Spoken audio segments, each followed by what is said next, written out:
ములుగు జిల్లా వెంకటాపురం నుంచి యాకన్నగూడెం వెళ్లే ప్రధాన రహదారిపై ఉన్న పురాతన బ్రిడ్జిలు, అలాగే రహదారి పొడవునా ఏర్పడిన గుంతలను ఆబి అధికారులు పరిశీలించారు.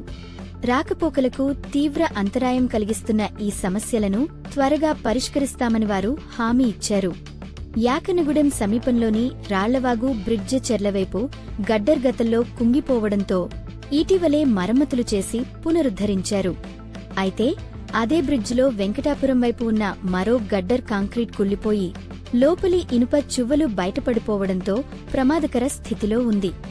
ఈ నేపథ్యంలో రాళ్లవాగు బ్రిడ్జిను పరిశీలించిన ఆర్&బి ఎస్సీ రాఘవరెడ్డి మీడియాతో మాట్లాడుతూ, బ్రిడ్జి మరమ్మతులు వీలైనంత త్వరగా పూర్తి చేసి వాహన రాకపోకలకు ఎలాంటి ఆటంకం లేకుండా చర్యలు తీసుకుంటాం అని తెలిపారు.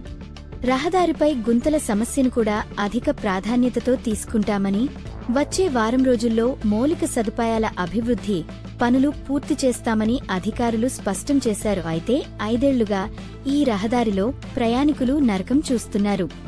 అధికారులు ఇప్పటికైనా ఈ పరిస్థితిని గుర్తించారు. హామీలు కాకుండా త్వరితగతిన ఈ రహదారి విస్తరణ పనులతో పాటు వంతెన నిర్మాణం వేగవంతం చేసేదిగా చొరవ చూపుతారని ఆశిద్దాం. ఇది ములుగు జిల్లా సంబంధించి మా ప్రతినిధి సురేష్ అందించిన నివేదిక. మీ జిల్లాలో సమాచారాన్ని వేగవంతంగా మీకు అందించేందుకు మేము సిద్ధంగా ఉంటాం. మీరు చేయాల్సింది ఛానల్ సబ్స్క్రైబ్ చేసి ఛానల్ గ్రోత్కు సహకారం అందించగలరు. మరో సమాచారంతో మళ్లీ కలుద్దాం. State tune. స్ఫూర్తి ఇండియా న్యూస్. ఇది సామాన్యుడి చేతిలో అస్త్రం.